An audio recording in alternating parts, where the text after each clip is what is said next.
Hello. Now we can talk. Look at you in that pretty shirt. You've been on for, oh my gosh. 2 hours. I get and only 6 2 hours. That's normal for us. That's nothing. I know. It That's just nothing. feels longer than that. Take a chance, take a chance, take a chance on me. There we go. All right. Found our intro.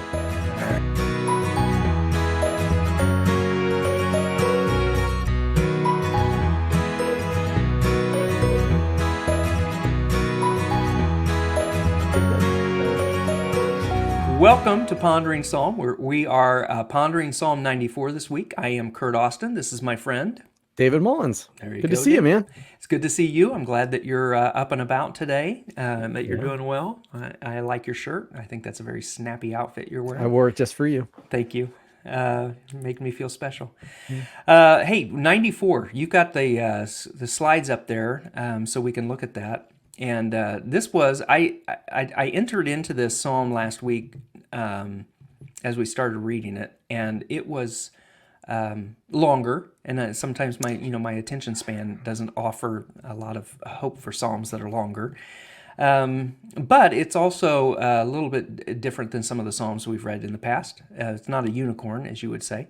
But what was your thought about this psalm? What did you think about it as you were reading it? Well, you had mentioned that you really appreciated this psalm, and I thought, I can see why you would. It starts out with the God of vengeance, because that's kind of where you find yourself a lot of times. You come to me and say, "Hey, Dave, would it be wrong if I did this to this guy at work? I'm He's so really angry. getting on my nerves. I need and a I God just of want to get vengeance on my vengeance." side. Yeah, no, that's not why you said you enjoyed this psalm, but I thought I No. would throw that out there at the beginning. We'll get to why I think you enjoyed this psalm, but this is his prayer. Let your glorious justice shine forth. And there's a lot in scripture about justice. God cares about justice. And there's quite a bit about justice in this psalm as well.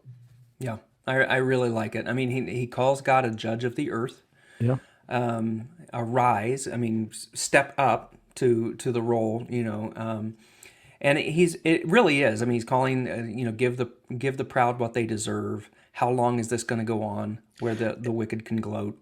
And that's a common, we've seen that a lot. That's a Yeah. common prayer. How long? That's a common prayer for us. How long? Yeah. Right now, in the midst of COVID-19, we're looking toward Thanksgiving.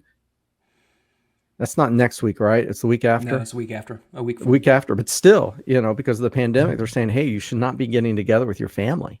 Yeah. And so once again, it's like, how long? How long are we going to have to put up with this? We thought that, when this started, by now, it would be gone, or we'd figured it out, or something. But I think that's that desire to have immediate reaction, or immediate solution. Let's say solution. Yeah. Is a common desire. We don't want to spend time thinking about the suffering. I mean, the Israelites waited 400 years in slavery before God. And then they were in exile, and then they're waiting for their Messiah.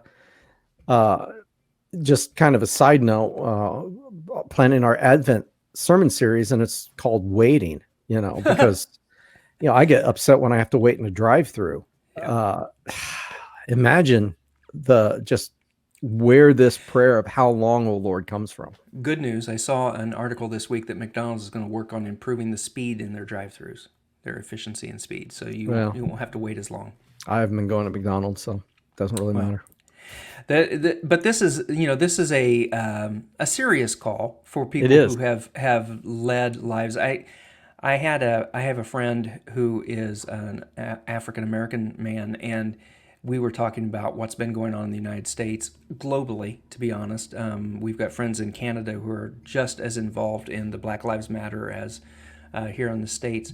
But he was talking about his experience and watching what is injustice to really anyone of color. But he was talking about that, and he used the phrase, "We know the script." We know how this plays out. There's nothing unusual about this. And I thought of him every morning that I read this, because that's the script, right? That's Yeah. the wickedness are gloating, the proud are not getting what they deserve. The evil people boast. Not, and I understand that everybody's got an opinion about this, but I've got a definite opinion. I know my friend does from his point of view, and I think his is pretty spot on with this psalm of watching while there doesn't ever seem to be any justice. And so, Yeah. God, where are you? If you're arise, oh if you're the judge of the earth, when are you going to step up? When are you going to arise? Yeah. And he's looking at the wicked, who speak with arrogance. They boast, they crush his people. So the Israelites, hurting those who claim as your own. They kill widows and foreigners and murder orphans. I mean, think about this list. Oh, it's just horrible. Yeah, and these are folks that the psalmist know God cares about. Widows, foreigners, which is interesting in our current current culture, I guess, that God cared about the foreigner in the land and also the orphans. And their statement is interesting. Let's make sure everybody understands. This is the statement of those who are unjust. Yes. All yes. Right. Not they the look and they widows say, of foreigners. Yeah. God's not looking. Yeah. And beside, he doesn't care. I mean, that's a pretty hefty accusation there. Yeah. That he's not looking because he doesn't care. And if you're the teller of this story, you probably think that is exactly what's going on. God, you say you care about the widow, you care about the orphan, you care about the foreigner. It doesn't appear to be that way. Yeah. Yeah. And I stuck this on a different page because I love his response. Oh, it's fantastic. You have the arrogant, the wicked boasting, saying the Lord isn't looking, he doesn't care. And he goes, think again, you fools. I don't know. I was thinking of Mr. T. For those of you I forgot about who might be too young to know Mr. T, think again, you fools. Yeah. And the one commentator that I read continues to translate this word that's translated here, fools, as dunderheads. Okay, I don't read that particular one, I don't think. But no, it's his own translation. But I'm thinking, dunderheads. I like that. Think again, you dunderhead. Dunderheads. When will you finally catch on? Is he deaf? Is he blind? Well, he punishes the nation. I had number 9, verse 9 highlighted this week because I really liked that. It's not just we serve a God who's not deaf or blind, right? He made your ears. Yeah. Right? He formed your eyes. Do you think that he then can't see or hear what's going on? Yeah. Come on. Yeah, he knows. He sees. It's kind of like in school when you have that, those kids thinking they're getting away with stuff, but the teacher knows. She knows what's going on. Well, kids and their parent, moms have eyes in the back of their heads. They just know that when it gets quiet in the back seat, something's going on. It's not that hard. I actually had my mom tell me once, because it's like, how did she know? And she goes, God tells me these things. I mean, talking about putting fear in your heart. Yikes. Because I know God knows. If he's telling mom, that's right. I don't have a chance. She's got a direct link. Yeah. That's great. The Lord knows people's thoughts. He knows they are worthless. These are the thoughts, right? I mean, and I think I stumbled over this a little bit. Yeah. It's like, okay, he's not saying all people have worthless thoughts. He again is referencing back to the evil people who are acting evil in an evil fashion. And this is a case why you really need to struggle through and really kind of look deeply into scripture, because you could easily quote this, say, the Lord knows people thought, he knows they are worthless. Who? Yeah. Well, he knows people are worthless. See right there. It says he knows people are worthless. Yeah. No, you have to look at the context, and you can kind of pull away really a different take. Then he knows people are worthless. Yeah, and that's the important part of doing this in context, and I think also in context of all of the Psalms that we've read so far. As you're reading them, this story gets told. We've said this over and over again, but the story Yeah. gets told. This is in the context of an entire story, not just a few verses. Yeah, and that's why you know that it isn't saying that the Lord knows people are worthless, because you look through the rest of the story and it's very evident that they are of infinite worth to him, and that's why justice is so important to him. Good. That's good, Dave. And then I think I think now we're coming up the part that maybe you really connected with, maybe not. Joyful are those you discipline, Lord, those you teach your instructions. It's kind of, it feels like a shift to me. Absolutely. Yeah. It turns a corner with 12, away from the you've left us alone. You've left the orphans and the widows and the foreigners alone. Although I could, and I probably have to look at it a little longer, I could make the argument that he's talking about those dunderheads that maybe when they come to their senses, because he's talking about, right before, he punishes a nation. Won't he also punish you? He knows everything. Doesn't he also know what you are doing? The Lord knows people's thoughts. He knows they are worthless. Joyful are those you discipline. And so it could be that those, he's trying to invite those that are in that category to the discipline of the Lord. That's true. And again, I'm not sure what was in his mind, but I could see that that he's offering them a different way. Discipline is not, it isn't just bad. It can be joyful for those that the Lord's disciplining and teaching us with his instruction. Yeah. I saw it more as an instruction or love for those, you love those, you discipline those you love. Yeah. You love those who you discipline. And yeah. So I saw 12 and 13 and 14 all kind of going together.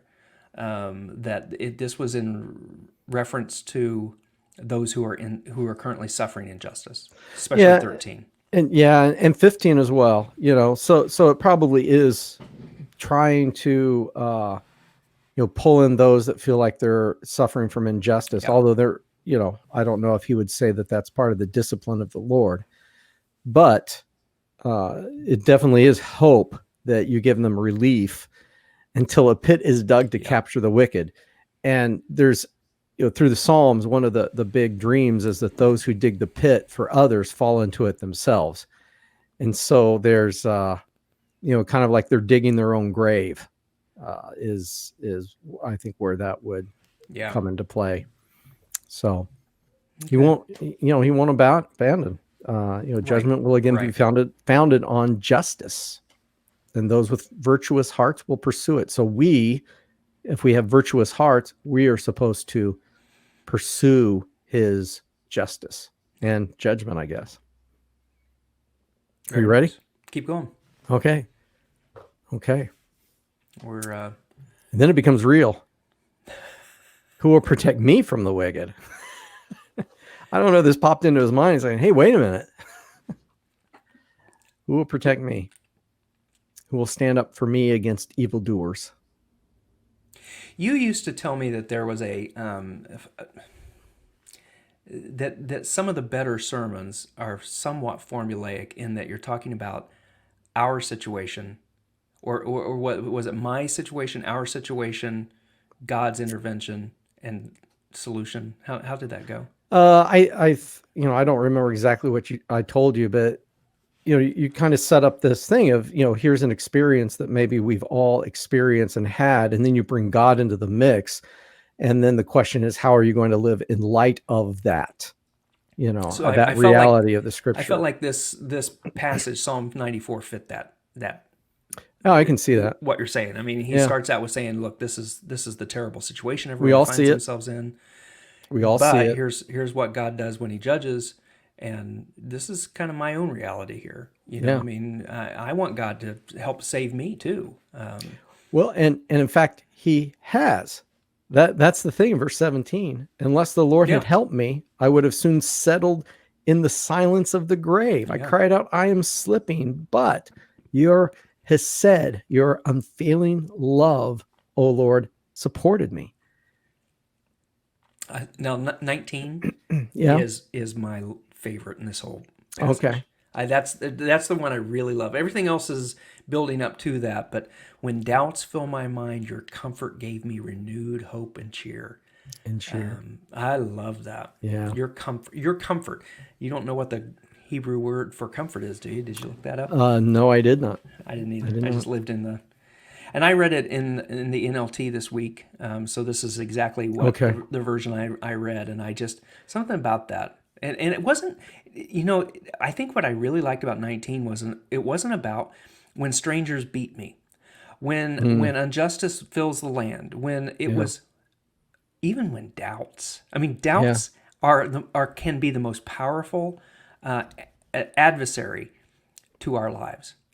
Well, and when you look at the injustice and you hear what the wicked are saying, sometimes you can think, well, do they have a point? And that's where doubt starts. Yeah, And he's like, doubts begin filling my mind. I'm talking about this, but your comfort gave me renewed hope and cheer. That is my pivot. I loved it. I loved it. Yeah. And then this, Yeah. woo Yeah. ha, woo ha. Yeah. We Yeah. so folks, Dave and I work really hard not to be political. All right, we And we can still live that out. But I'm thinking we're not going to. I'm just saying. I get a sense where Curt is. No, Yeah. I think this could be true for at any point, right? Yeah. Yeah. At any point, if you've got leaders who claim they're on their side, but their decrees permit injustice, boy, that was a challenge for me this week to think about. What is it in our land? What is it in my own life that permits injustice to occur? Yeah. Boy, that didn't align with who God is, Right. right? I mean, I'm not on God's side if anything I do, the term white privilege, let's say, Right. that things that I'm not even aware of because of my position in this world, where I was born into it. What was And that's really not aligned interesting. with God. Yeah. What's interesting is I think well, I shouldn't say that. I don't like using blanket statements, but a lot of unjust leaders do claim that God is on their side. And that's why they are unjust. And that's why oh my goodness. It's my dog. Oh, that's their dog. It's my Bruno. dog. Hey, everyone. It's Bruno. Let's keep going. Yeah. But, they claim that God's on their side so that they can institute unjust decrees. Yeah. I mean, it's, because it's like, hey, God is on my side. And they gang up on the righteous and condemn the innocent to death. But the Lord is my fortress. He's the mighty rock where I hide. He'll turn the sins of evil people back on them. That's the pit that they're digging, the grave they're digging for themselves. And I believe this. It will always turn back on themselves. We might not always see it, but it goes back to Charles Dickens, where Fred's talking about Scrooge. His disposition is its own punishment. Yeah.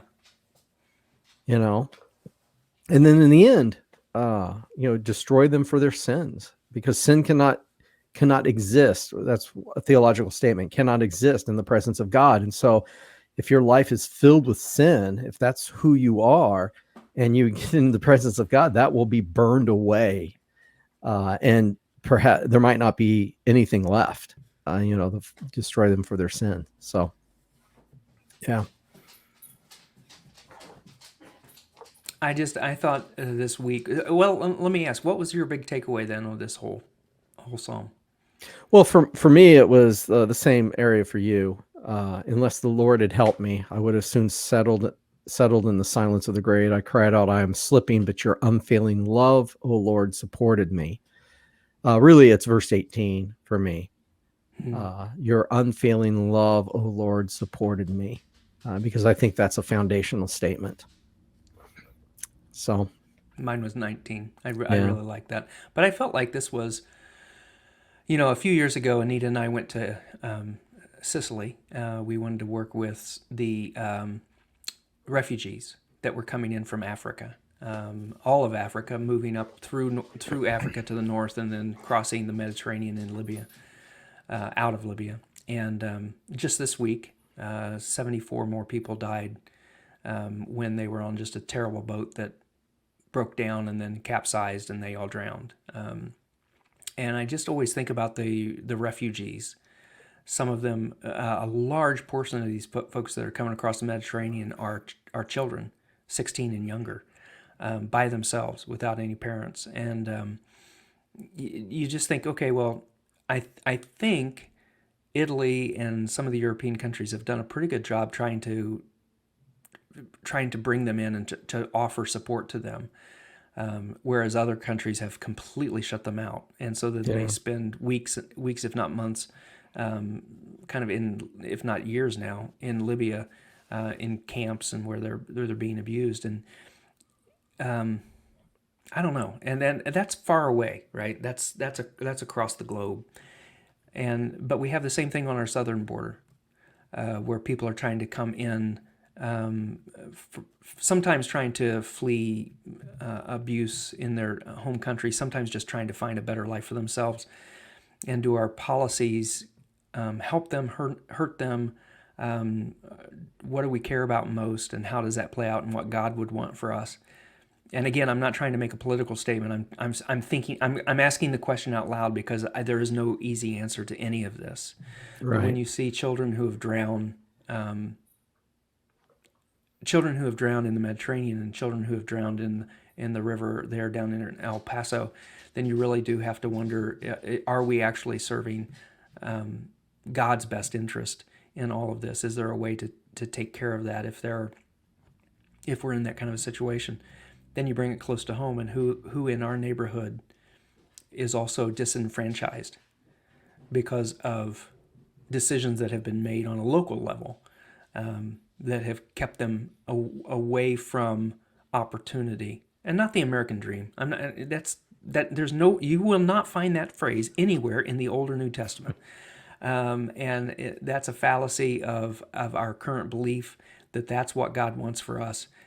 Is my opinion that in fact God really has something far greater than that for us, and it's not a house and a station wagon, 2 cars and a dog. No, a station wagon, 2 kids and a dog, 2.5 kids if you're really prolific. So and I just read this, and I am encouraged where it says that God gives us a comfort when we have doubts, that God has built, that they're digging the grave and that will come back on them. I'm encouraged by that, but I'm also of the belief of the psalmist, where I'm disheartened by those who live lives that seem to be designed to murder, and to disenfranchise, to be unjust to people who are in fact children of God, and we don't treat them that way. And it's just a sadness that I've been carrying for quite a while. Like I say, we went to Sicily 4 years ago, and then again 3 years ago, just for that purpose. Yeah. And it's kind of awakened us to even things that are happening locally and what that looks like. So this, I don't know, this Psalm 94 really spoke to me in that regards, and it's not going to speak to everybody that way. That just is kind of where we've been living. So yeah, and that's why I think the psalmist cries out, "How long?" Mm-hmm. Not just him, but many of them. And it's nothing new. It's This is not a new thing for us. Yeah. When were the Psalms written, Dave? Over a course of hundreds of years. But I mean, 1,000 years before the coming of Christ? Maybe 400. 400. Okay. The latest one, maybe 500. Okay. So yeah, I don't know. So after the exile. After the exile. So this is nothing new. All of these sympathies, these feelings that are being poured out on the page by the psalmists are part of the human condition, unfortunately. Yeah, truly are. So we truly can say, how long? How long? Yeah. Well, for us, it's going to be a week. So another week. We'll be here with Psalm 95, and we'll see what that dredges up within us. Yeah. It's is that your subtle way of saying we're over time? It's time. We were over time a long time ago. All right. Well, thank you everyone for joining us, and we hope that this has sparked a little conversation in your own heart, maybe with someone that you're reading the Psalms, you're sharing this time, and that God will speak to you through the authors of this wonderful book. And until we see you again, I hope God blesses your heart and your lives. All right. Blessings, everyone. Talk to you soon. All right.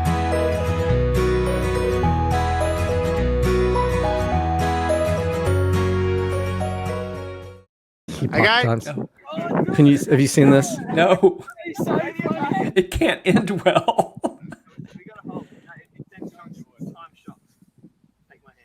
Yes, I'm safe! Woo! Charlie. This is an experiment they did. All three are safe as insulators are underneath it. Alright, Charlie, come grab his hand. Oi, Josh, now you come in. Yeah, Joel, now we're all gonna do it. Take your shoes off. It's going to knock him on his butt. It's gonna shoot. Yeah, take your shoes off and do it. We can take it. Oh my gosh. What are they doing? Joel in the end is taking his shoes off. He now has no insulator.